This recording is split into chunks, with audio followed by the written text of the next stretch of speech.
All right, everyone. Let's talk today about comparing fractions, decimals, and percents. So when comparing and ordering fractions, decimals, and percents, I find it best to write the numbers either all fractions, all decimals, or as all percents.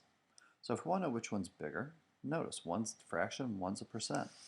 So I could multiply this by 5 and the numerator and the denominator by 5, and I get 15 over 100.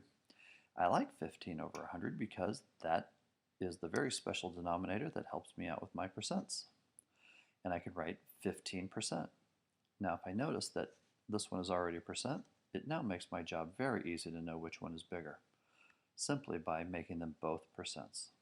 But I don't always have to make them both percents. Notice I can make them both decimals, I can make them both fractions. It works out both ways.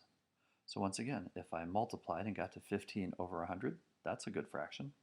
And 16%, well, hey, I could notice that as 16 over 100, which means I get the exact same answer.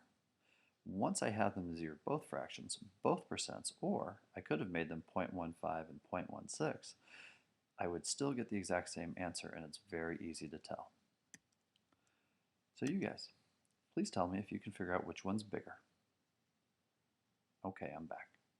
Well, once again, we can make them both fractions, we can make them both percents, we can make them both decimals. Which way did I go? I thought it was easy to multiply this and get 28 over 100. Got me 28%, and I know that 28% is bigger than 25%. Very easy. You guys, which one's bigger? All right, I'm back. Now I could either make them both decimals or make them both percents. Either way works. If I think of 0.49 as 49 hundredths, that gets me, and 94% is 94 over 100. Notice now that I've made them both fractions, it's very easy to tell which one is bigger.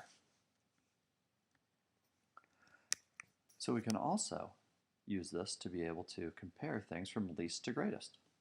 You, your sister, your friend all take the same number of shots on a soccer goal. You made 72% of your shots, your sister made 19 out of 25 of her shots, and your friend made 0.67 of his shots. Who made the fewest shots? Well, if they're all decimals or all percents or all fractions, this will be a very easy question. So we take these and we make them all the same thing. In this case, I made them all fractions. So who made the fewest? Now it's an easy one. You guys. Tell me which one's smallest. Okay, I'm back. All right, I made this into hundreds, this into hundreds, and this into hundreds. Very easy to notice. Oh, who made the most shots? All right, sorry about that.